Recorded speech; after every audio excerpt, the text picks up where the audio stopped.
Hello, everyone.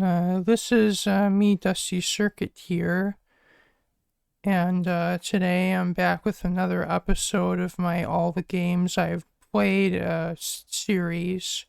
About really just my history of games, like the history of all the video games I played throughout my life. And to recap, as it's been a few days since uploading my last episode. In the first two episodes, I basically covered. I have covered every game, or at least most of the games anyway, that I have played on at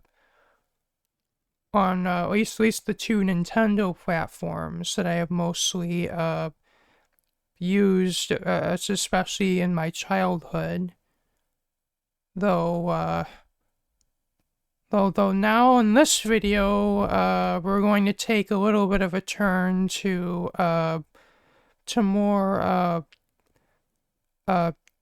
PC-based games, though most of these are actually browser-based games, or most people probably fondly remember as Flash games. Though the Flash game is more of a broad generalization. There are a lot of different games that were released on countless different websites. Yeah, and hosted for many people to enjoy.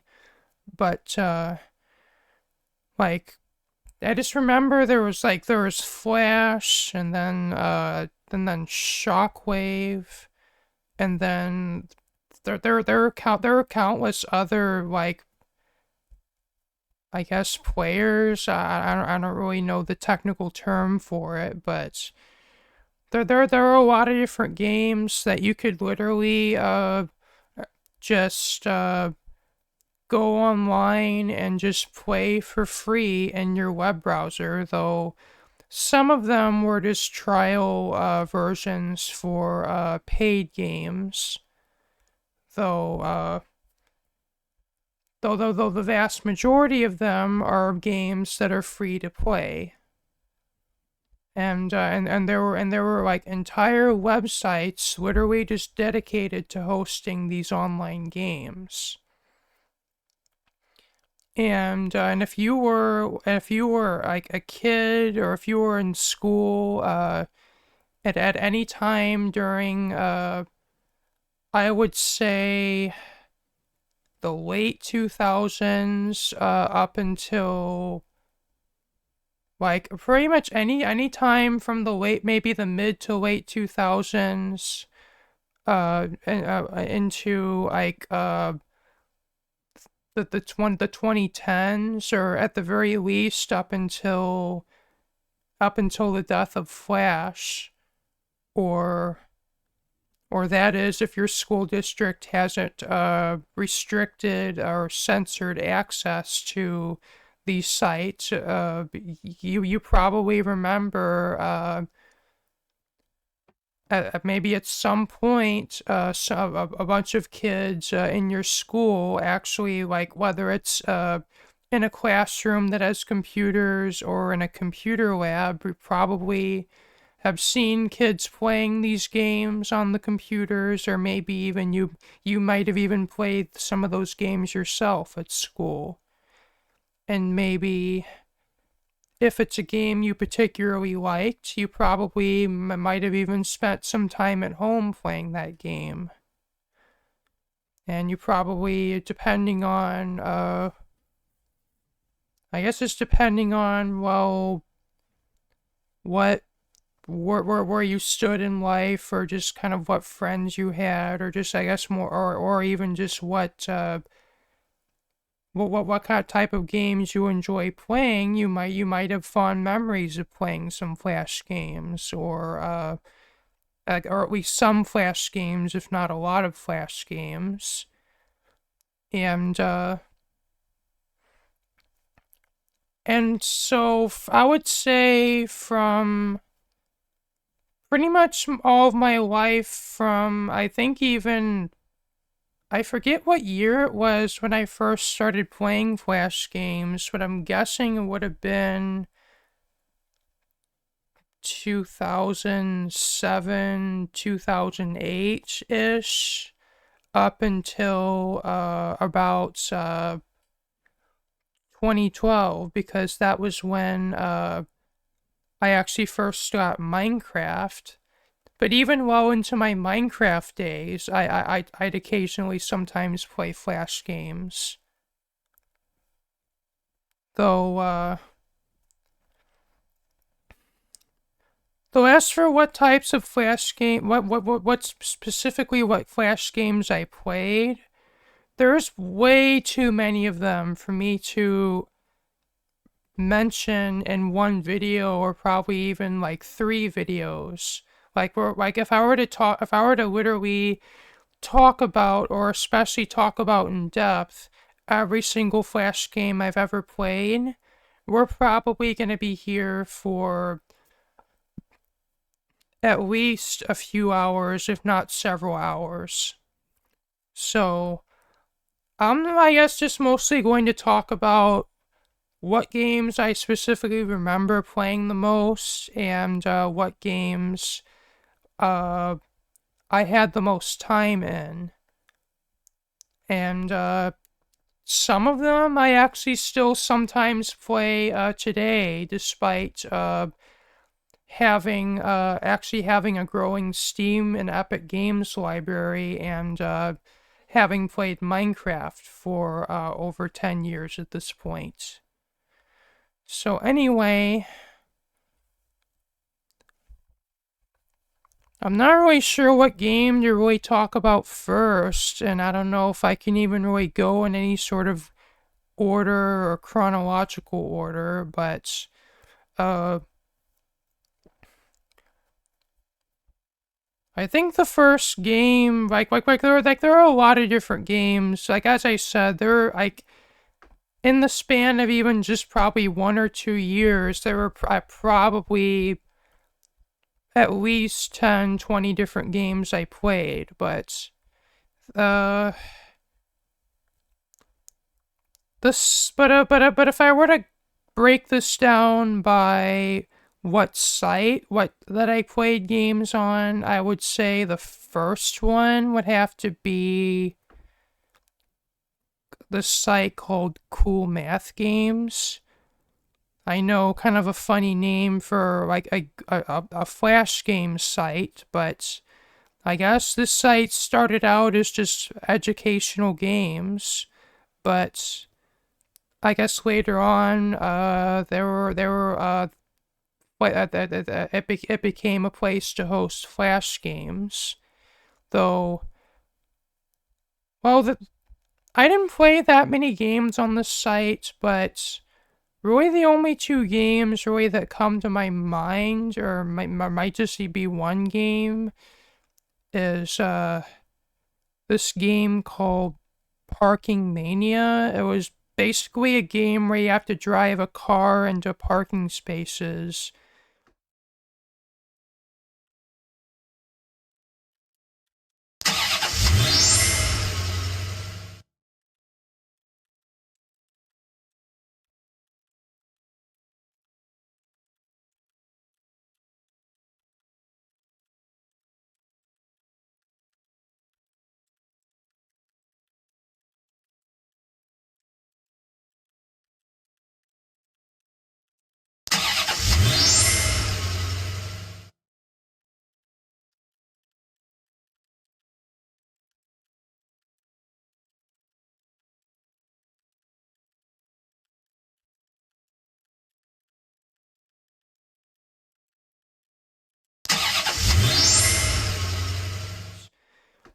And you had to Roy is just a very simple game. It's just you have to park the car, I think, fully inside the box that is highlighted. Though then I just but what was one of what was one of the first? What's not the first game I played, or Flash game that I played, but at least it's the one. Well, I guess it's one of the ones I remember. But what's but the reason I remember this game is not necessarily how, not necessarily really, uh, if anything, the reason I remember this game is because, I think me and maybe even one of my peers at school actually discovered a really hilarious glitch with this game. Like, if you were to fully steer the car so that it just drives around in a circle, and then you literally just press and hold, whatever the button was to move the car forward, it'll literally, the car will literally just keep going faster and faster. And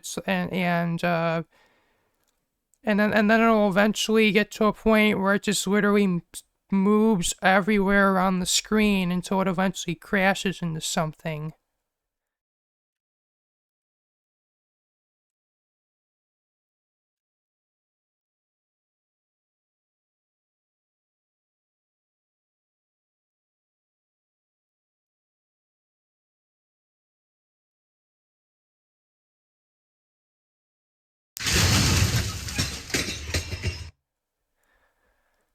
It's just something hilarious I remember about it. But though, though as for though I think the first Flash game that I at least remember playing the most, uh, that wasn't just like a game that like just a fad game that I would have, I think, played like a few times and then just will move on to the next game. Uh, that this one would have to be a game called Canyon Defense.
And this was basically a tower defense game where you had where that well at least the original version of it had 3 different levels you can choose from and 3 different difficulty settings you can choose from. And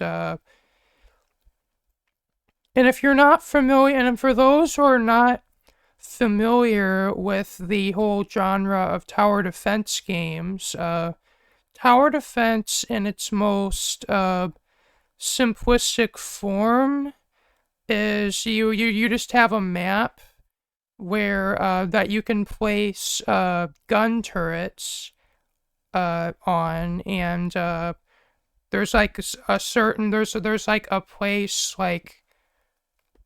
there's a place you can put gun turrets that enemies can't go through, and then there's a place where you can't place turrets but enemies can go through. And really the object is really as the name implies, you are defending uh the base, I guess you could call it, from waves of enemies, and that just get progressively harder as the game goes on, and and for every enemy that you successfully kill, you earn uh in-game currency for, and the either points or money for, and then as the waves get harder, you have to either place more gun turrets or upgrade or upgrade them to make them stronger in order to resist the harder enemies, and then some tower defense games had ground enemies, and some had air, which can only follow the maze of sorts that you're actually placing turrets on. And then there's also air enemies, which can basically fly over that can just fly from one end of the map to the other. And really the added challenge there is you have less time to actually stop them. And really the object is to just survive all of the waves, and you only have X amount, and if an enemy reaches the end of the map, you lose you lose a life basically, and you only have X amount of lives you can lose before you lose the game. And there are many different types of tower defense games that would also put further twists on the concept. Though Canyon Defense, at least, I think is like the first one of these games I at least remember playing, though actually I sort of lied. There was one I played before called Castle Defense, I believe, but that was a way simpler game that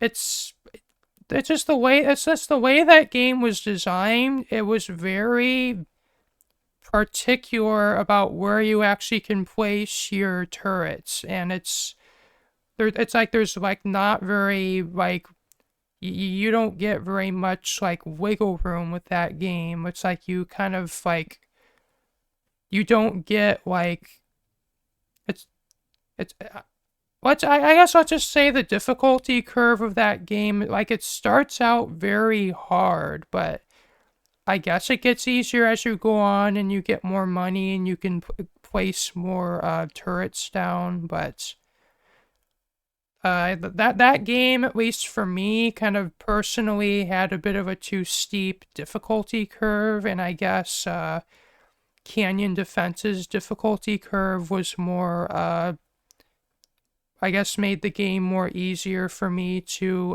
manage. And I actually ended up I think I play this game a lot of. This was really the first Flash game that I actually played for more than just a hot minute, because it kind of felt to me like there were many different ways to play it, and there were 3 different levels to beat, and there were different there are like there are a lot of different weapons you can use, and there were there's different strategies to use, and there was also that the whole challenge of like when you're first playing the game, as long as you've technically survived, you're good. But then once you get past that, then there's the whole challenge of can I make it through the game without taking any damage whatsoever, without losing any lives whatsoever? Or like quote unquote perfect, getting a perfect run. And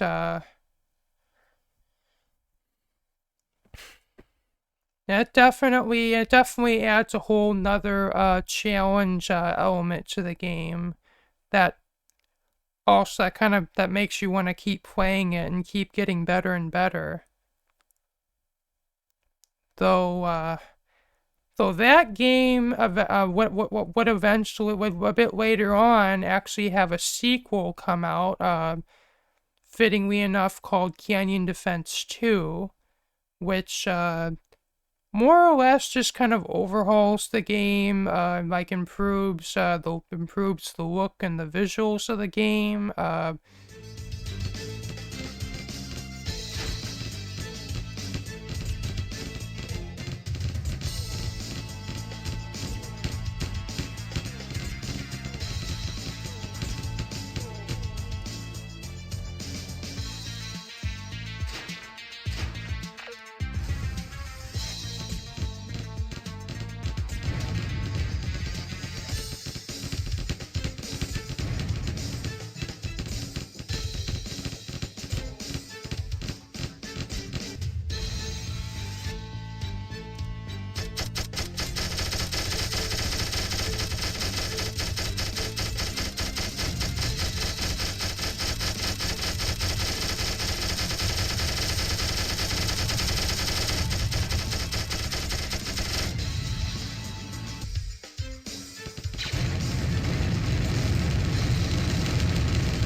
And just kind of what's a complete overhaul of the game. Instead of just 3 levels, you have 30 levels to go through, and you start out with a very limited amount of weapons to use.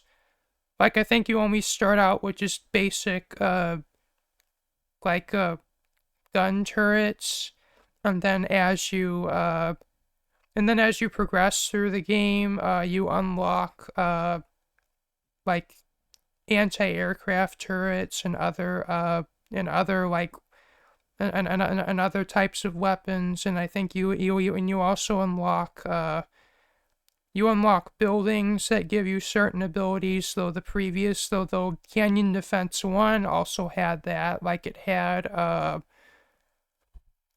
Canyon Defense 1, I think, only had 4 different types of buildings. It had the nuclear silo, which gives you a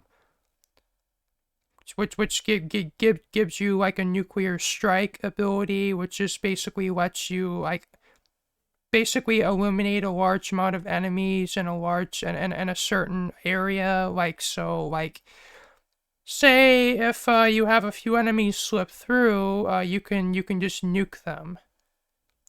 Though it takes, I believe, a few waves for it to fully recharge, though. And then there was a wall factory, which gives you the ability to place walls on the map, which both restricts where the enemies can go, but also give you more room to place gun turrets or even buildings. And then we're still talking about the Canyon Defense 1 buildings, but there was the Recycler, which gives you basically, it's when you kill enemies, you get more. You basically gives you more money, and which of course means you can get more weapons, more buildings, more faster. And then there's the radar dome, which which gives a boost to gives a damage and range boost to all to all your weapons. And and there's also a fifth building, which is the laboratory, which just gives you a freeze time ability that basically freezes all the enemies on the map. But like the nuclear strike, it does have a cooldown. Well, also the building walls one has a cooldown as well. And the radar dome and the recycler are just passive boosts type of abilities. Though going back to Canyon Defense 2, it had an airstrike, which I guess is kind of the same type of concept as the nuclear strike, only it's you're literally sending airplanes to like drop bombs on the enemies to get rid of them, which is kind of funny.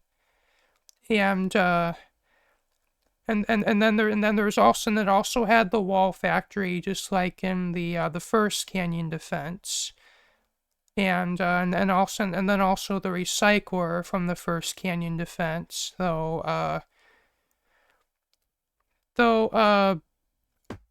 pretty much all of the building, all of the turrets, and even the buildings actually have I think actually can upgrade, though how you upgrade them is you can't upgrade them yourself. It's you have to do such things as kill X amount of enemies with the normal gun turrets, or kill X amount of air enemies, or kill X amount of enemies with the airstrike ability, or do certain things like that in order to upgrade the guns and the buildings. Though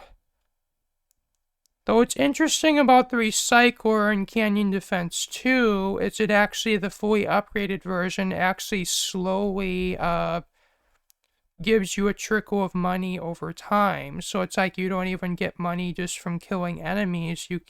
It's like you get like a trickle of it over time, which is kind of an interesting concept. Though Canyon Defense 2 adds in, I forget what it's called, what the building is called, but it gives you an overdrive ability, which basically makes your guns actually shoot faster, though with the downside that they slowly take damage over time. And yes, in Canyon Defense 2, the air attacks can actually do damage to your weapons and your buildings, and you have to, and you do have an ability to repair them, but that also costs some money to do. Though later on, you unlock abilities to basically there's like an ability that you unlock later on that grants you the ability that your buildings and your weapons just slowly regenerate health over time.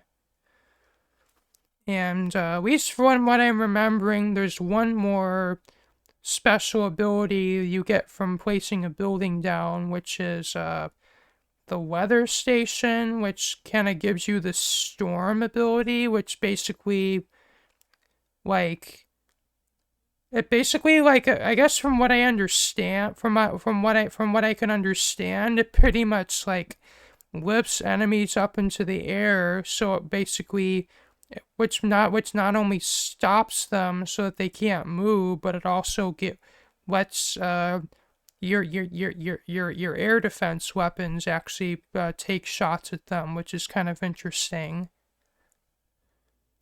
And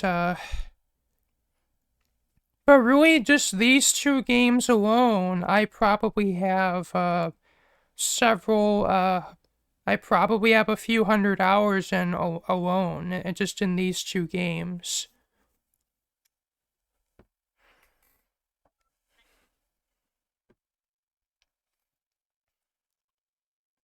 And I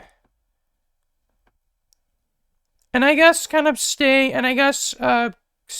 in the tower defense genre, at least for a little bit. Another game I played was, though by the way, Canyon Defense 1 and 2 I played on Miniclip, or miniclip.com.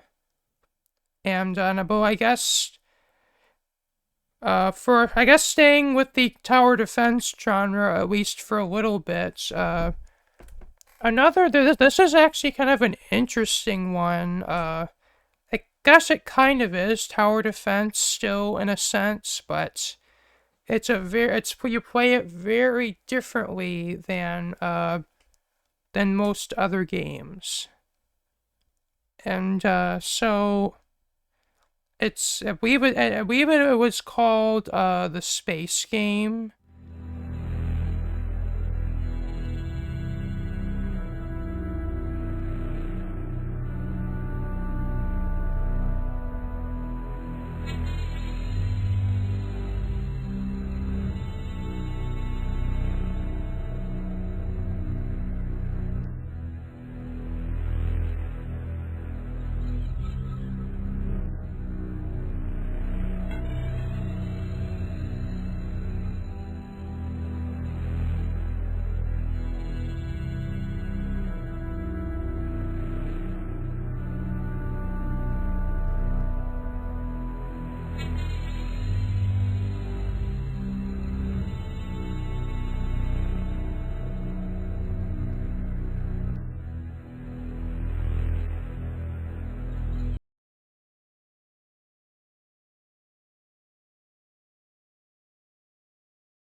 And it's pretty much how this game works is you're basically you're actually building out space stations in a way, and the object is to mine resources from an asteroid field, while at the same time defending your constructs from waves of enemies. Though the first few levels are really easy, and they eventually get harder over time, and even the very harder levels you barely have any time at all to actually mine resources before you actually have enemies showing up on the horizon, and you're really under a lot of pressure to actually build up your defenses while at the same time getting resources. And the way you actually build the way you actually get money in this game is actually by mining said asteroid fields. You don't actually get it from killing enemies. And there's really and then there's also at least another sort of fact to the game you have to kind of worry about slash design your base around is actually energy or power, and you actually have to like in addition to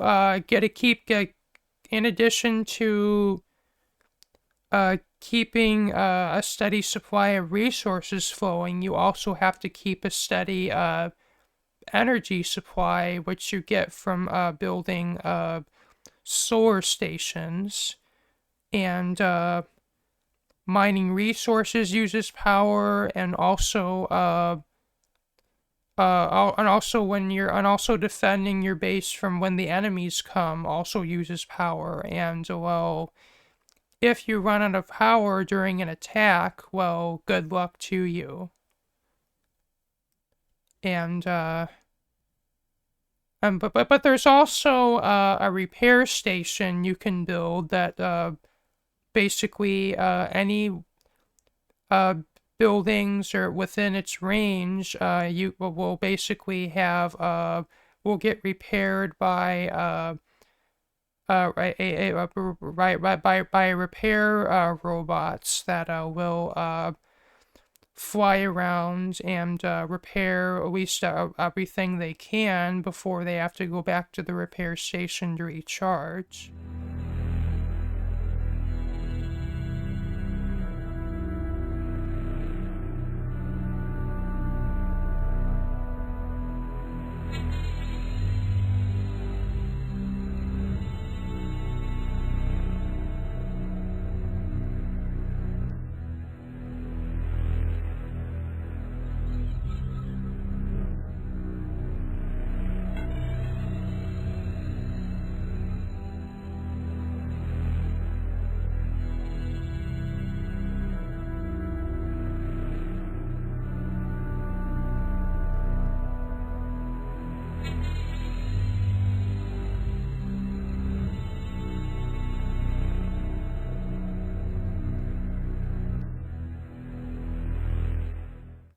And really the object of that game is it's just either mine X amount of resources in the case of the original space game, or in the case of the space game missions, your objective varies depending on the mission. Like there are some that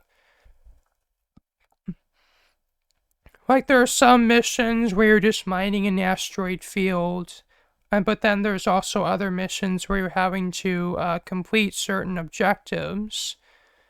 And there are even some missions where you're not really mining at all. You're just kind of you're just given an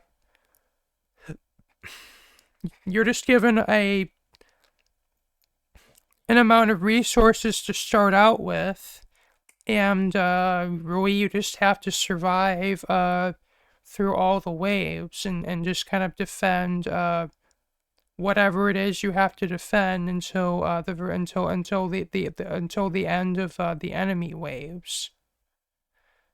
And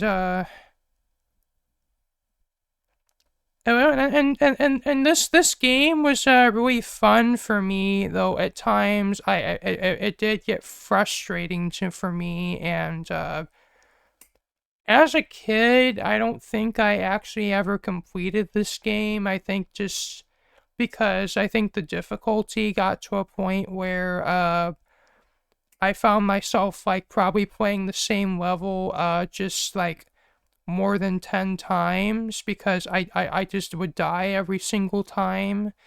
And it's just like, I guess it just got to a point where it just got too frustrating for me, though I think later on I would pick this game up again, and then I managed to get farther, though I think the space game missions, at least that version of the game, I ended up playing more, and I think I got the farthest in.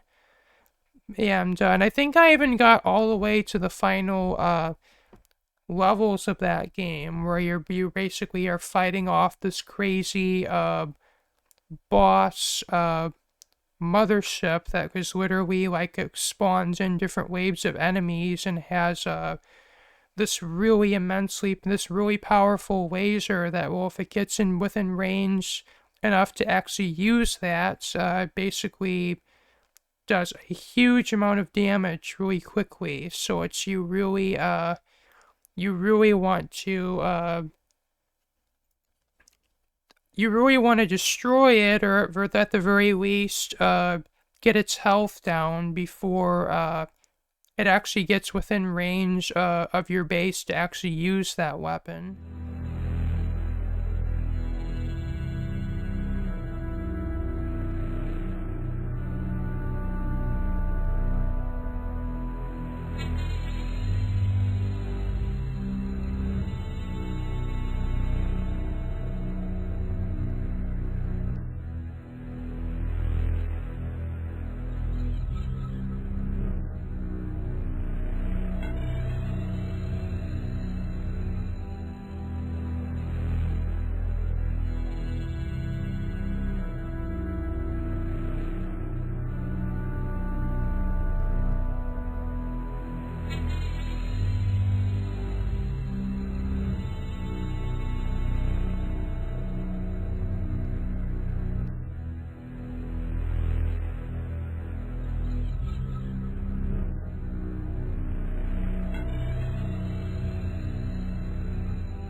So yeah, I guess another fun but can be frustrating at times tower defense game. And I think this game I originally would have found on I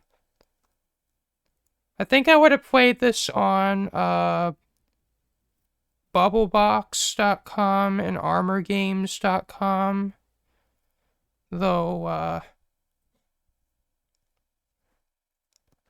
Though I guess moving away from tower defense, at least for a little bit,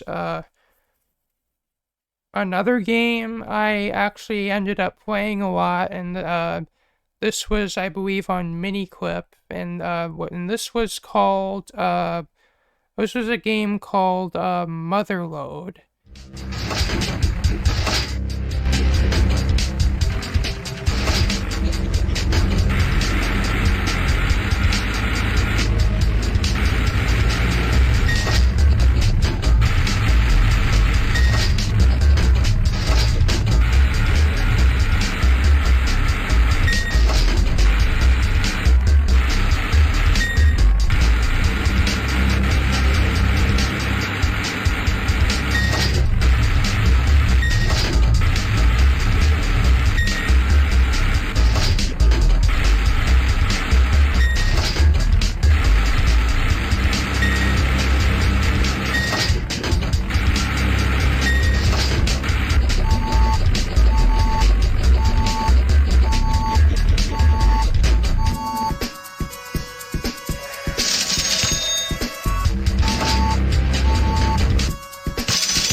And you are this you play as this, like, I guess mining robot, and I guess the object is so you're on Mars, and you're mining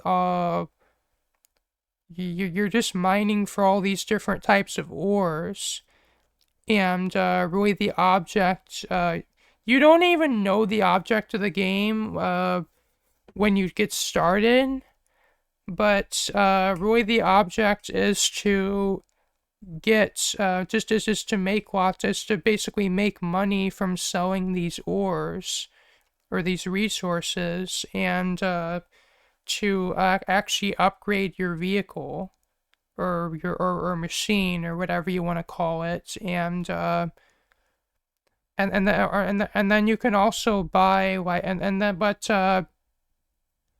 but at least in the beginning of this game, the difficulty curve, it starts out it's pretty difficult in the beginning, because you only have, I think, about like 30 seconds of fuel, and well, if you run out of fuel, you explode and you die, and you have to start the game over again unless you've saved. And then but there's not only fuel you have to worry about. There's also hull damage, which, well, if you take too much hull damage, you also die. And at least in the beginning, you take hull damage just from falling too far, and though later on you run into lava pockets that can also damage your hull, and also and then later on there at least what the game calls natural gas pockets, but it's really like the farther down you dig, there's this random chance that you just basically explode, and this explosion does a lot of damage, like, unless you have like one of the better hulls, you basically die instantly to this explosion. And a lot of first-time players got caught off guard by this, and I was no exception.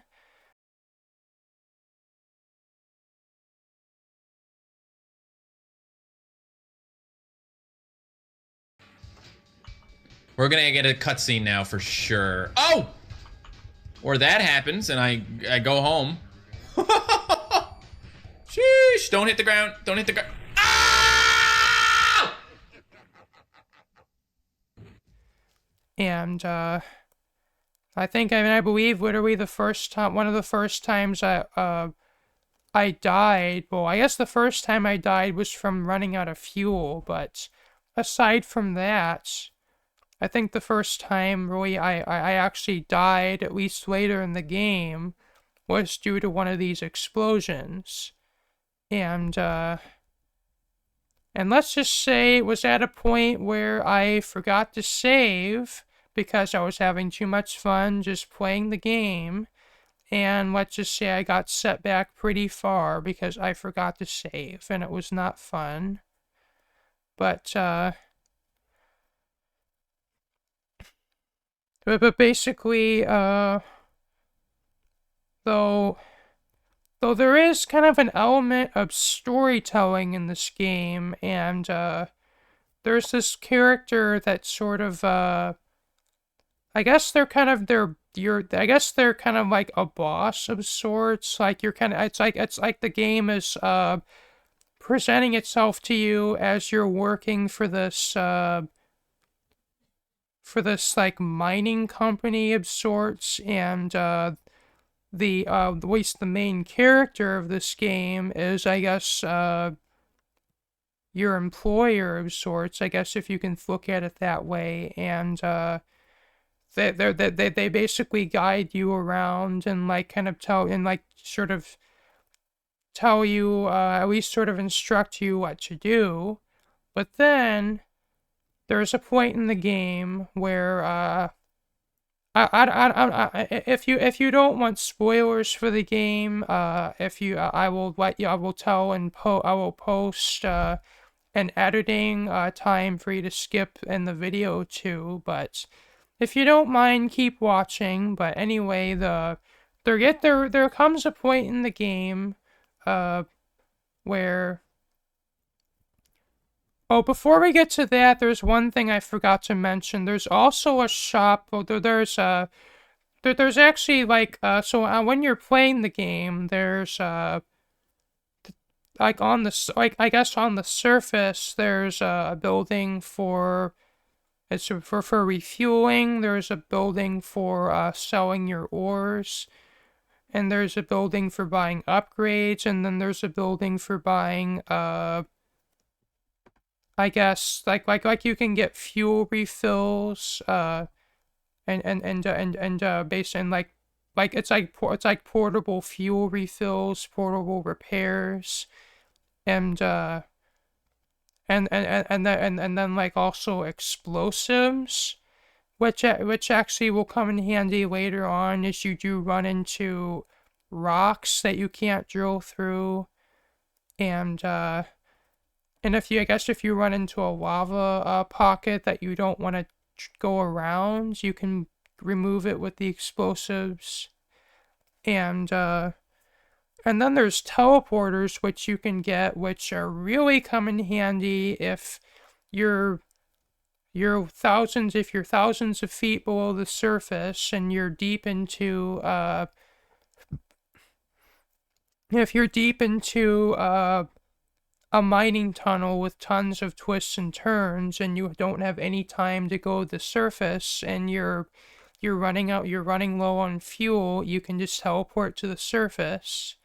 Though there's a cheaper teleporter and a more expensive teleporter, and the cheaper teleporter has a chance to just fling you into the ground, and depending on if you have a good hull, or if you're low on health, you could take critical damage from that. Just something to be wary of. but the more expensive teleporter basically works perfectly every time. Like, it just plumps you on the surface without throwing you. Though, going back to the story of this game, where I left off there was, I was going to talk about, there is a point in the game where, your, instructor or your, boss or whatever you want to call it, it basically tells you, you've gone too deep, return to the surface immediately, it's too dangerous. And, well, if you choose to ignore, the warning, you, basically the depth, meter that tells you how deep you're going, basically it just goes to, like, question mark, and it's just a bunch of random numbers just going crazy. And because it's like you're going into uncharted territory, and if you continue to go deeper, you get a stern warning from that, like, return to the surface now, or you will be terminated, or as in fired, or whatever. And if you keep pressing on, you will reach you will so basically, as you actually go farther down and into the world, the background color, I guess, changes from kind of a pale brown to darker brown, and then to black, and then it turns like green, and then blue, and then to like orange. But like by the time you're in this, I guess, like, uncharted zone, the background is basically red. And at this point, at this depth, it is it becomes very, very dangerous to dig. Like, it's basically, like, the risk of those explosions that I talked about earlier, becomes very much, it becomes higher the deeper you go down, and eventually it reaches a point where pretty much if you dig any normal dirt block, you're basically guaranteed to be exploded. And then if you keep going deeper down, the map suddenly the background suddenly gets dark. And then if you keep pressing on, you then hit a kind of a floor of sorts where you can't dig down any deeper.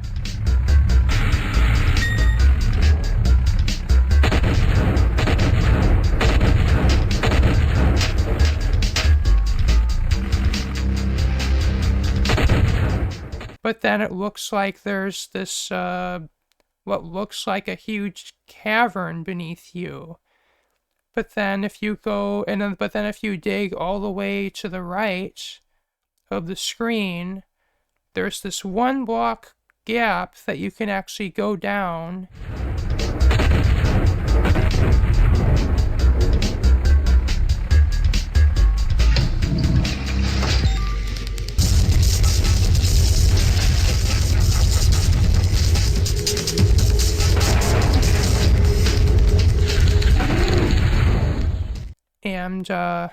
And then if you go down there, then you meet the final stage of the game, which is basically like a 2-stage boss fight. And what you are fighting actually turns out to be your quote-unquote boss, which actually turns out to be that actually turns out to be a villain in disguise.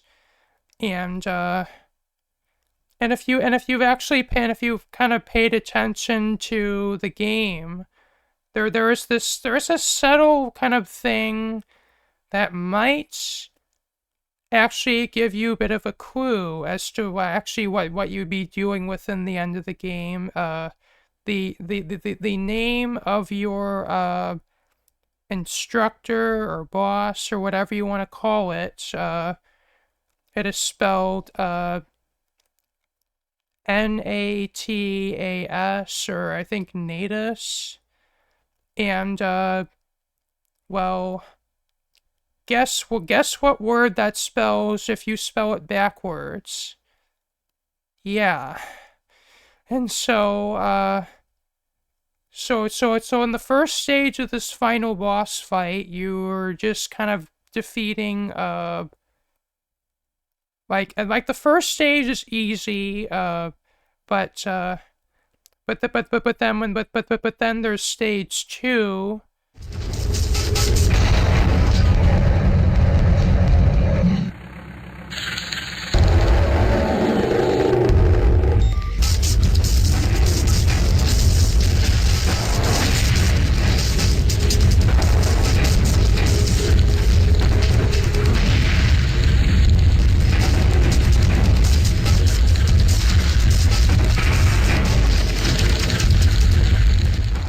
Where you actually get to fight Satan, and and then once you've beaten Satan, you basically that's the end of the game, and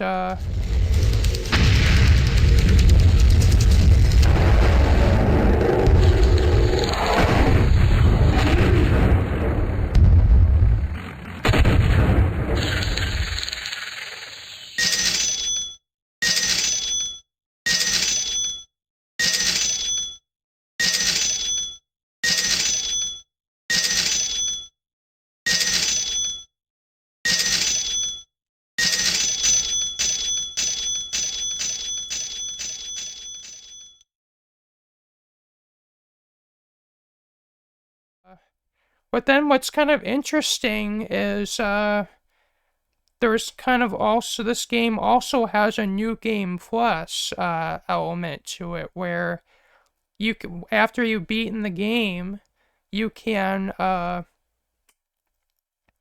actually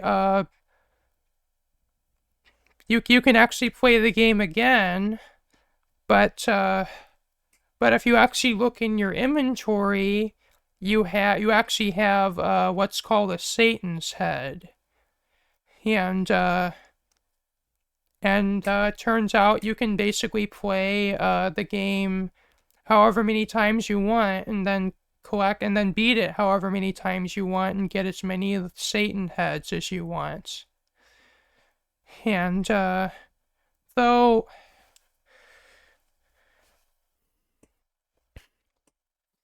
I don't fully understand how this works. This part of the game works even today, but I think like if you are to play if you are to continue on with the new game plus and actually keep playing and actually play another another I guess save you can call it without restarting the game over again, the game actually does get harder.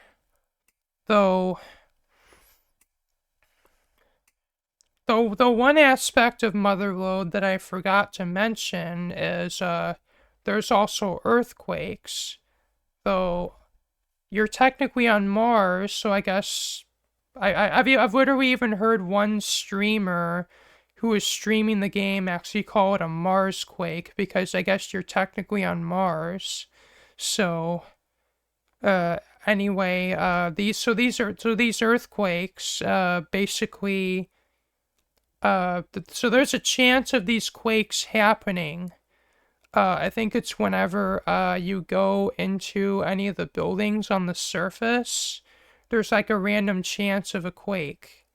And when a quake happens, it basically the screen shakes, and and then whenever you go underground, basically what it does is it like randomizes the ground, meaning that if you actually dig a straight tunnel all the way down into the ground, uh, you basically have to dig that tunnel again because pretty much would have basically scrambled the ground.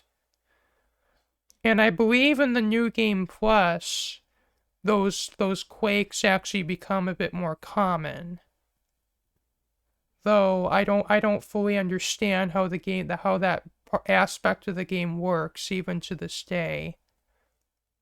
Though another aspect of New Game Plus of Motherlode is and if you play the game for the very first time, you actually get like bonuses from time to time, and though and from like reaching like a certain depth, like I think from getting to 500 feet, you get money, and then you also get money for reaching 1,000 feet, or 1,000 feet underground, that is. And then but for reference, the point in which the depth meter goes haywire is around 6,000 feet. Though the level probably continues for a good couple thousand feet after that, and until you reach hell, I guess it's called. But then basically uh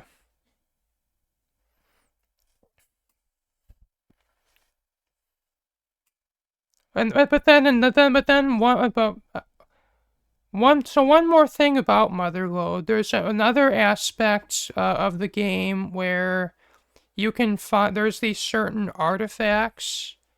Like you can find there's a buried treasure one, a Martian skeleton one. I think also a religious artifact, and then each of and if you dig up one of these, you get a random chance. You actually get one of these. Actually give you bonus money, though.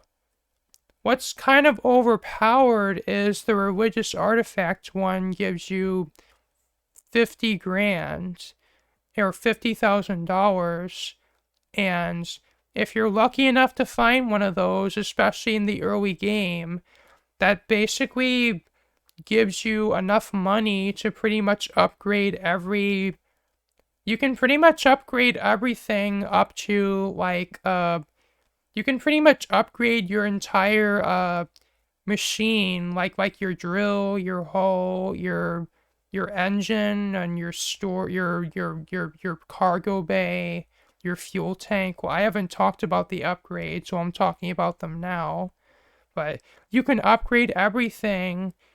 I believe it's enough money that you can upgrade everything up to up to tier 3 at least, and still actually have money to spare to buy things like reserve fuel and repairs and stuff. So it's if you find one of those religious artifacts, you're actually kind of set for a little while anyway.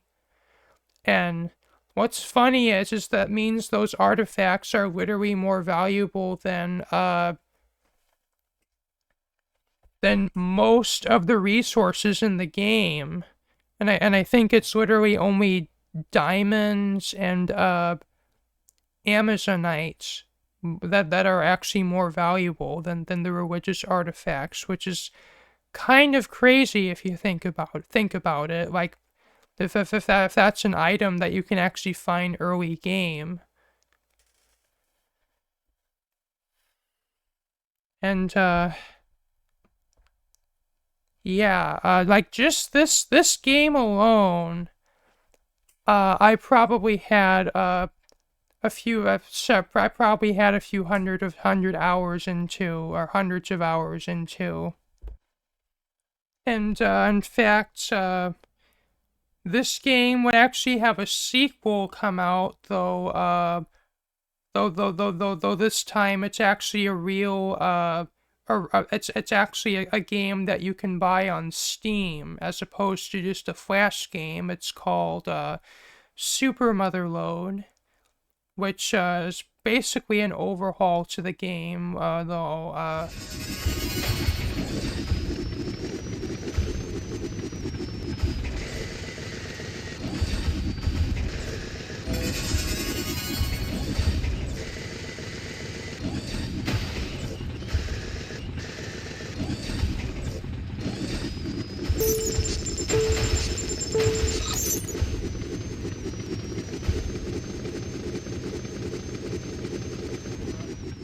I won't really be talking about it in this video just for time's sake, but it's basically is an overhaul to the game, and it's like a lot of the aspects about like running out of fuel killing you and running out of health killing you. It basically kind of makes the game, I guess, more forgiving. Like, at least if you run out of fuel in that game, you actually don't die. I think it's just your movement is kind of hindered and you can't, you can't dig. Though, though, at least you can still move, or you don't die and you can at least still move around. And, though for time's sake, I'm not really going to be talking about Super Motherload, at least in this video. There's like countless other games I can talk about, and gosh, I'm almost an hour into my recording. I just looked over at OBS, but I think I'll talk about a couple more games before closing out this video. And I guess I'm gonna have to do a part 2, at least to the segment of the series where I'm talking about Flash games, because there's so many other games. I feel like that, as I said, there's just so many games that I played that it's actually more than I can cover in just one video. I probably need 2 or maybe even 3 videos, but I'm thinking of, at this rate, I'm probably going to need 3 videos at least to cover most of the games I played. Wow. And but anyway, and so in this video, I'll talk about I guess one more game is kind of lost my train of thought, but oh, it just came back. Anyway, another game, like, this is kind of like calling this one a Flash game kind of is underselling it, but this other game I found, I forget how I found it. I think it was like through I think it was through one of those game sites anyway, but it was it's called Incredibots, I believe it was called. I believe, and it's this sandbox of physics. Kind of, it's this two-dimensional physics sandbox kind of game. It's actually kind of similar to Fun, or it's called Phun. I guess sort of it's kind of playing on the word physics. But anyway, I haven't played Fun really, but I've seen some videos of it. But I have played at least Incredibots, and it's this you can basically make you can make a lot of different it's literally a physics kind of like, as I said, it's a physics sandbox where you can literally build anything to your heart's content, and really, the sky is the limit as far as what you can actually create in this game.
Though I've seen like mini games made, and I've seen mini games, various different creations, like I've seen guns, tanks, though I guess moving away from weapons, like I've seen computers and Rube Goldberg machines, and like really like a lot of different things. Like I've even seen like games made within this game. Like really, in a sense, at least in the scope of the games that I remember playing in my life, this game was kind of like this was kind of like a predecessor to Minecraft, if you actually think about it. Uh, like it's not quite the same concept as Minecraft, but it's pretty much like, at least in the sense that it's a sandbox game that you can do more or less whatever you want with. It's I guess kind of like Minecraft in that regard. And and I think there was a there was, I think, an Incredible. I think I first played Incredibots 1, or the original Incredibots, and I think there was a sequel, like Incredibots 2, that was made. Though the big thing about this release of the game, at least that I remember, is in addition to just making robots, at least the game calls it, though people made a lot more than just that in that game, though, like, I mean, I guess the original Incredibots had this too, but especially in Incredibots 2, it actually had an element to it where you can make at least what the game calls challenges, but it's like, it kind of makes it easier for you to actually make a mini game in the game where it actually has a definitive start and end to it, where it'll actually say if you've actually if you've actually beaten the game, it says you've won the challenge, or if you've failed it, it says you've failed the challenge. But as far as I remember, I never really put really any time into really making anything in this game, but I do remember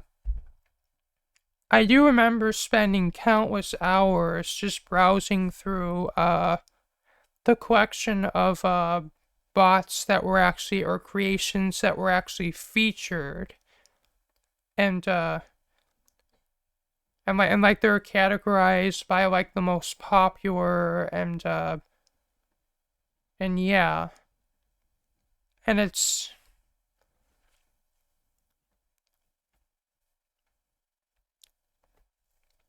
Yeah, like I guess I'm gonna have to find some videos of this, because unfortunately with the death of Adobe Flash in 2020, it's really difficult to play Incredibots these days. Or like you can you can at least like you can load up just the base game by itself, where you can just create stuff in the sandbox. But what you can't do, at least not easily, unfortunately, is actually play the featured bots, which is what I mostly did. So unfortunately, that functionality at least seems to be gone from the game.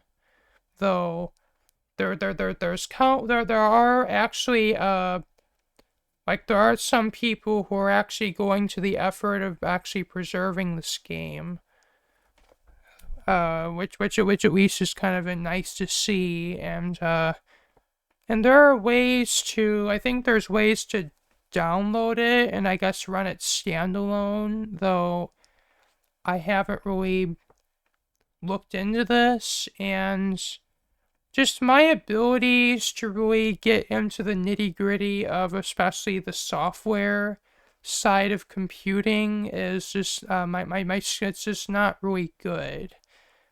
Like, I'm not really good at like programming or coding or even working in text editors or like that sort of thing.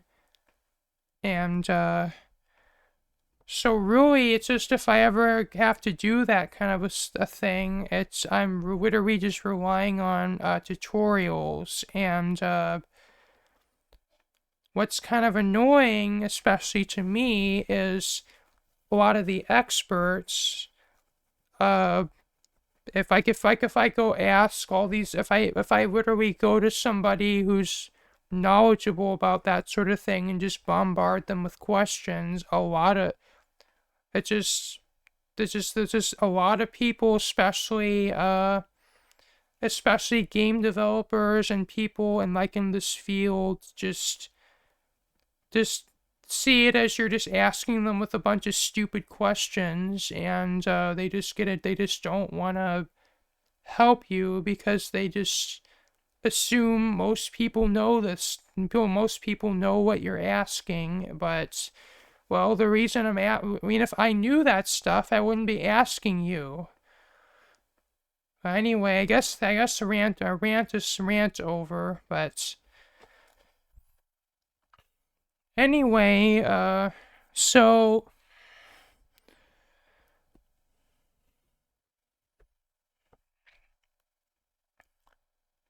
well, this video really is running on long, but I guess just to keep, I guess more for the sake of my viewers, I'm going to just say I'm gonna end the video here, but then I'm going to do the next, I guess just stay tuned for the next episode. And I have a lot more games to talk about, or at least a lot more Flash games to talk about, so stay tuned for that. And thank you for watching. This has been me, Dusty Circuit, here with another episode of the of all the games I played in my life. And if you liked what you saw, remember to leave a comment, like, share, and subscribe.